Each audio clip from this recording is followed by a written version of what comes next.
منافق نبی علیہ السلام کے پیچھے نمازیں پڑھتے تھے، کبھی جہاد میں بھی جاتے تھے،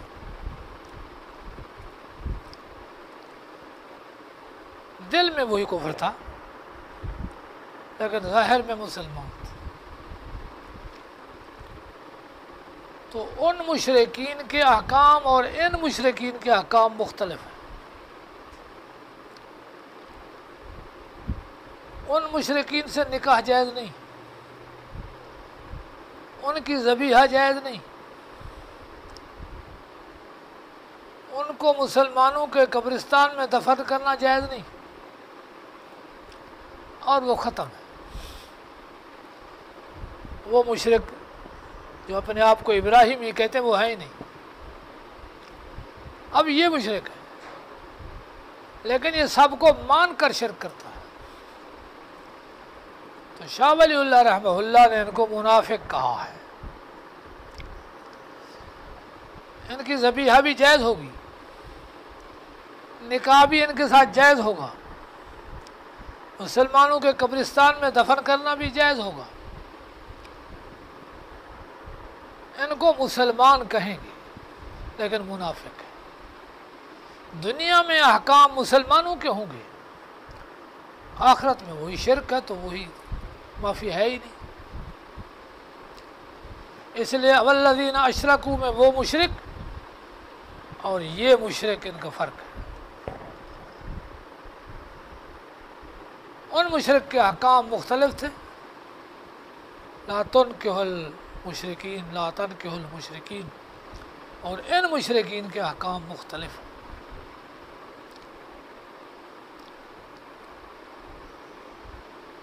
والسابعین،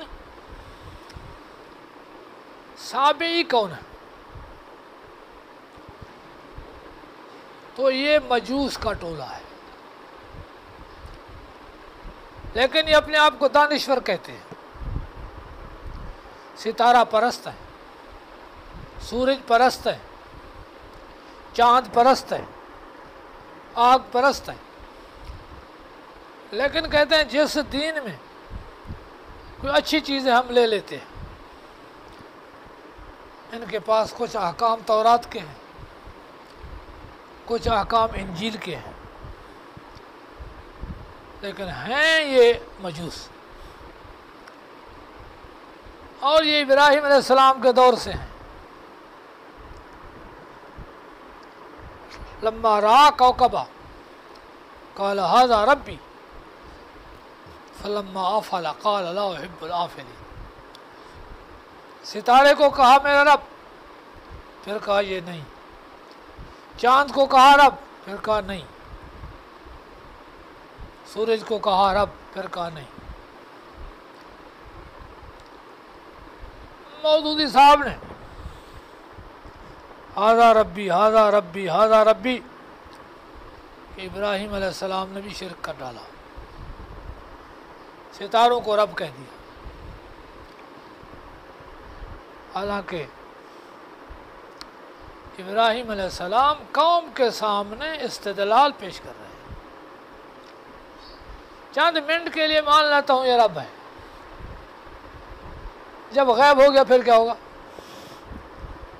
چند منٹ کے لیے مان لیتا ہوں چاند کو، سورج کو، پھر آگے کہا ہے قوم یہ شرک ہے، اللہ کے عذاب سے، شرک سے بچو۔ تو شرک کر نہیں رہے، استدلال دے رہے ہیں کہ بالفرض اگر ان کو مان لیا جائے تو پھر جب رات ہوگی پھر کیا ہوگا؟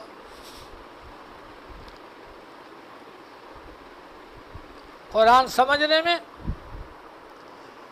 14 علوم کی ضرورت ہے، اور مودودی صاحب ان سے کورے ہیں، ان کے پاس صرف تاریخ کا علم ہے، اس کے سوا ان کے پاس علم نہیں ہے۔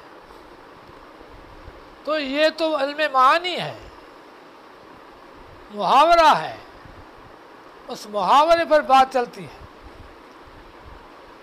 پھر اس کو کہہ دینا کہ شرک ہو رہا ہے، یہ اس طرز استدلال سے، دلیل پکڑنے کے طرز سے واقفیت نہیں ہے، اس وجہ سے وہ فرما رہے ہیں کہ یہ شرک ہو گیا۔ تو بہرحال صابئین ستارہ پرست لوگوں کا ایک گروہ، لیکن یہ باقی کتابوں سے بھی چیزیں لیتے تھے، کہتے اچھی ہیں۔ ما کان ابراہیم یہودیا ولا نصرانیا ولکن کان حنیفا وما کان من المشرکین۔ ابراہیم علیہ السلام یہودی نہیں تھے، نصرانی نہیں تھے، حنیف تھے۔ تو حنیف ہے صابئی کے مقابلے کہ صابئی ہر دین سے کچھ نہ کچھ لے، نہیں، حنیفہ ایک اللہ کی طرف سے دین لیتے ہیں، ما کان من المشرکین، مشرکین سے نہیں۔ تو بہرحال یہ 6 قومیں ہیں جن کا قرآن حکیم تذکرہ کرے گا، ان کے عقائد پر بحث کرے گا، ان کو ہدایت دے گا اور ان کے عقائد باطلہ پر رد کرے گا۔ تو ان 6 قوموں کو پڑھنا ہوگا،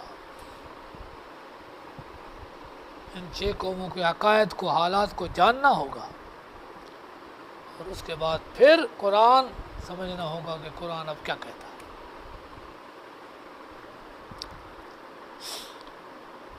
فائدہ نمبر 1، قرآن مجید کے مخاطب 6 اقوام ہیں، جبکہ اس دور میں پوری انسانی اور جنی مخلوق ان میں سے کسی ایک گروہ سے ضرور تعلق رکھتی ہے۔ وہ 6 گروہ یہ ہیں: مومن، یہودی، نصارہ، صابئی، مشرکین، مجوس۔ قرآن میں ان الذین آمنوا والذین ہادوا والصابئین والنصارى والمجوس والذین اشرکوا ان اللہ یفصل بینہم یوم القیامہ ان اللہ علی کل شیء شہید۔ بے شک اللہ مسلمانوں اور یہودیوں اور صابئیوں اور عیسائیوں اور مجوسیوں اور مشرکوں میں قیامت کے دن فیصلہ کرے گا۔ بے شک ہر چیز اللہ کے سامنے ہے۔ مشرکین اصطلاحی کلمہ ہے، اس سے ملت ابراہیمیہ کے دعوے دار اس وقت کے عرب باشندگان مراد ہیں۔ صابئین مجوس سے الگ ہونے والا وہ عظیم گروہ جو کواکب اور سیارگان کو مدبر ماننے والا تھا، جن سے حضرت ابراہیم علیہ السلام مخاطب ہوئے۔